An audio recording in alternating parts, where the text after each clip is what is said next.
Καλημέρα σε όλους, Αναστάσης εδώ και σήμερα είχα κάνει και ένα short με αυτό εδώ πέρα που θα έχω ένα βίντεο με Logitech G502 Hero Mouse, όπου αυτό το πήρα πρόσφατα, δηλαδή ένα μήνα, δεν ξέρω, και έχω μείνει μια χαρά. Είναι μια χαρά καλό mouse, αν και θα μπορούσε να ήταν λίγο πιο φθηνό. Για κάτσε να το ανοίξουμε. Οκ, το άνοιξα. Εδώ είναι τα καλώδια. Και αυτό εδώ πέρα δεν ξέρω τι είναι. Για μισό το ανοίξω. Τι είναι αυτό? Α, είναι... πώς είναι... Είναι βαράκι για αυτό εδώ πέρα. Μισό, δείτε. Είναι βαράκι εδώ πέρα να μπαίνει για να είναι πιο βαρύ και να μην φεύγει έτσι. Έχει βάλει... Ήταν ένα άλλο mouse που είναι πιο δύσκολο ή κάτι τέτοιο. Οκ. Για μισό λεπτάκι. Οκ, πάμε να δούμε τώρα λίγο. Μισό λεπτάκι. Πάμε να δούμε λίγο τώρα αν είναι καλό στα clicks.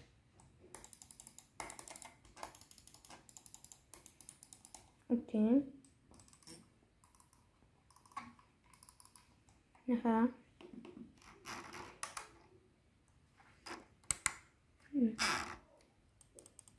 Αυτό έχει και RGB και πρέπει να το αλλάξεις και εδώ πέρα. Και επίσης ένα ωραίο που είναι σε αυτό το mouse, νομίζω και στα άλλα, είναι να μπορείς να βάζεις την εφαρμογή του και να βάλεις εδώ πέρα στα κουμπιά να πατάει ό,τι θες. Να βάζεις CPS παραπάνω, να πατάς κουμπιά χωρίς να πατάς εδώ πέρα και να πατάει το α ή ό,τι θες.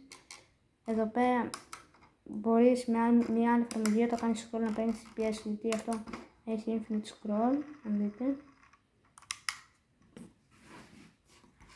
Και αυτό είναι το καλό και είναι μεγάλο.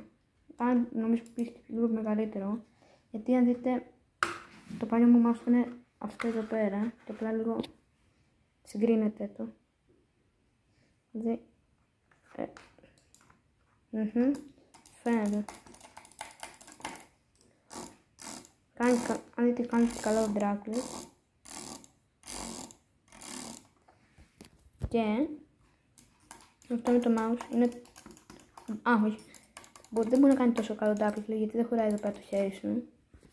Αλλά είναι ένα καλό mouse που μπορείς να είσαι νέος και άνοιξες με αυτό. Να βάζεις και κουμπιά εδώ πέρα, να έχεις. Εγώ είναι να καταλάβετε εδώ πέρα έχω βάλει κάποια να μου δίνει... Έχω βάλει εδώ πέρα να μου πατάει F5. Να παίρνει κάποια άλλα γράμματα, κάποια άλλα πράγματα που δεν τα έχω πειράξει εγώ και μου τα έχει μόνο του. Δηλαδή αυτό πέρα να κάνουν back, αυτό πέρα μου δίνει ένα παραπάνω CPS στο Minecraft. Και ναι, αυτό πρέπει να αλλάζει το χρώμα από εδώ πέρα.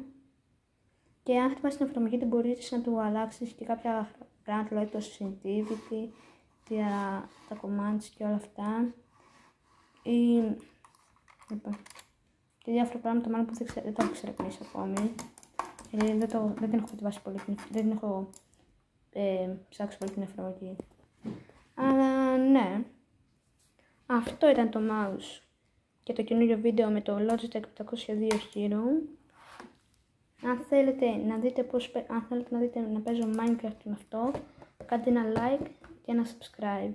Μέχρι το επόμενο βίντεο, bye!